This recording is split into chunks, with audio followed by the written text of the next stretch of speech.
Colonialisme et néocolonialisme en Afrique depuis la conférence de Berlin.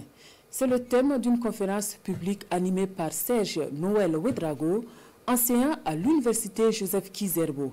Face aux afro-descendants, il revient sur l'impact négatif que la conférence de Berlin a eu sur le développement du continent africain. Les précisions de Urbain Benito Somé et de Lambert Soma. La conférence de Berlin marque une étape clé dans le processus de colonisation et de pillage de l'Afrique. Étaient présents 12 pays européens, l'Empire ottoman et les États-Unis. Cette rencontre est perçue par le conférencier comme l'acte majeur qui entérine le morcellement et le dépècement de l'Afrique. Ça a commencé par considérer que les terres africaines étaient vacantes et sans maître, ce qui donnait le droit aux puissances coloniales de tailler l'Afrique. Et dans le contexte de cette volonté de domination, lorsqu'il a failli avoir des couacs, des tensions entre elles se sont réunies à Berlin, voilà, et ont décidé en cours de jeu des règles de la colonisation, et pour que cette colonisation se fasse sans couac majeur entre eux.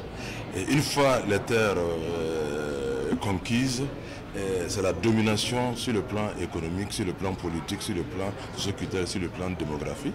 La colonisation s'est traduite par un pillage systématique des ressources minières et pétrolières de l'Afrique. Toutes les infrastructures routières et ferroviaires avaient un seul objectif, transporter les matières premières vers les ports avec pour destination finale l'Europe. Les accords économiques post-indépendance ont abouti à un néocolonialisme qui a toujours ses tentacules dans toutes les sphères. Aujourd'hui, on assiste à une domination qui est plutôt plus subtile, plus souple, et donc il faut être averti, il faut avoir une certaine hauteur d'esprit pour voir que dans beaucoup de choses qui sont faites, c'est plus les intérêts des autres qui sont défendus que nos propres intérêts. C'est en cela qu'il faut saluer cet éveil de conscience qui a cours dans beaucoup de pays et dont les manifestations concrètes se voient par exemple à travers la remise en cause par exemple de la non-double imposition. Voilà pour le cas du Burkina, et qui nous permet de générer des ressources fiscales propres pour nos propres besoins. Ce n'est qu'un exemple parmi tant d'autres.